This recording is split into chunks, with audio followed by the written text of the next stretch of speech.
It just seems like the Bucks are in denial right now. They're in denial that they just need to tank. They need to just trade Giannis, figure out a way to trade Giannis and rebuild Yeah, because this is not a good it's situation. Jover.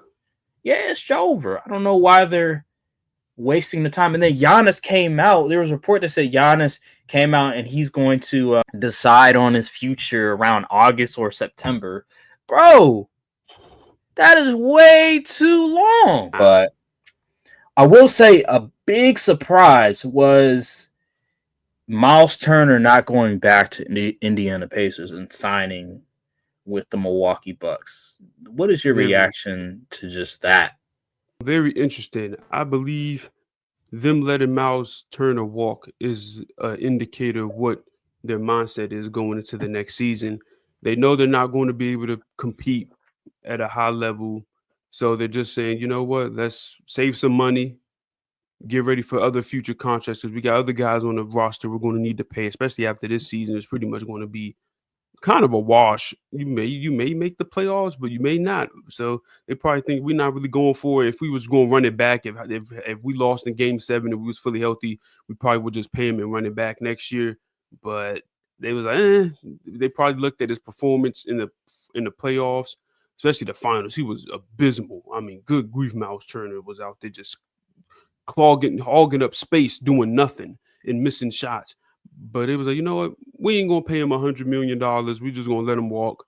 We ain't gonna compete next year anyway. So, but as far as the Bucks, I mean, it's depth, I guess. I mean, well, he's gonna start, but you lost Brooke Lopez. You get Myles Turner back. Hopefully, he is consistent for y'all. I don't think. No. If I'm Giannis, this doesn't really change anything. I'd still want out, but Giannis is an interesting fellow. So $100 million. I like Myles Turner. He had a really good year for the Indiana Pacers, he did. minus that final series. He shot the ball well.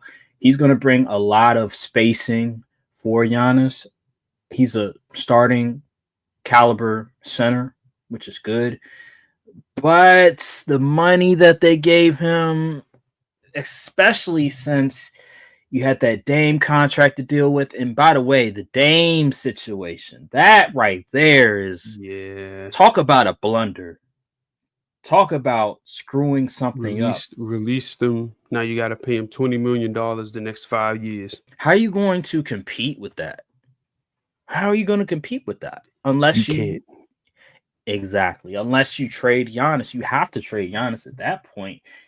If I'm, like you mentioned, if I'm Giannis, I have to weigh my options. I have to consider a trade because having $20 million on the books for a guy that's not even on your team is problematic when you can't go into the luxury tax without the possibility of the second apron. And the second apron, as we all know, that's very detrimental to the money that the owner's making, that the franchise is making. It's just too much to handle. We see what the Celtics roster looking like going into next year. The Myles Turner situation, I just think it's just a desperate move. I don't think this raises the ceiling. Does it help them a little bit? Absolutely, but I don't think it significantly puts them in like title contender. I'm looking at the people they resigned: Kevin Porter Jr., Bobby Portis, Torian Prince, Jericho Sims, Gary Trent Jr. Like these are guys that okay. Bobby Portis, I like Bobby Portis. I like Bobby Portis. Porter Jr. is okay. He had a nice little game or two against the Indiana Pacers, but for the most part, a lot of these guys I'm not too fond of. It's not a whole lot to really get excited. A bunch of Jags. Yeah, a bunch of Jags. I'm not really excited for a lot of these dudes. A lot of these dudes should be your 9th or 10th man in a rotation, and you're re-signing these dudes to a 2-year deal. You gave Bobby Portis a 3-year extension. It just seems like the Bucks are in denial right now. They're in denial that they just need to tank. They need to just trade Giannis, figure out a way to trade Giannis and rebuild because this is not a good situation. It's Jover.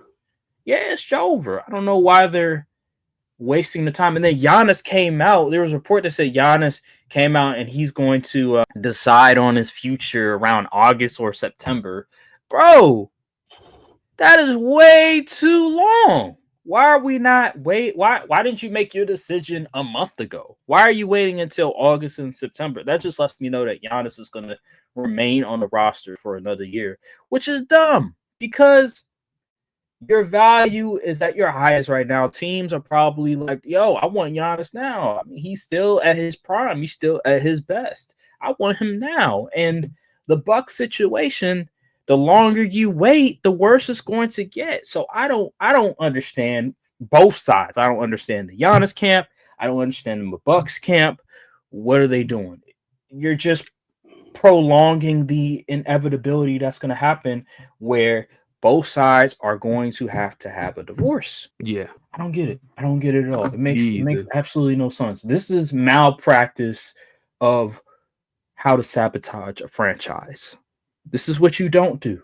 This is one-on-one. This is exactly what you don't do if you are an NBA franchise trying to compete for a championship, trying to build a contender in 2025.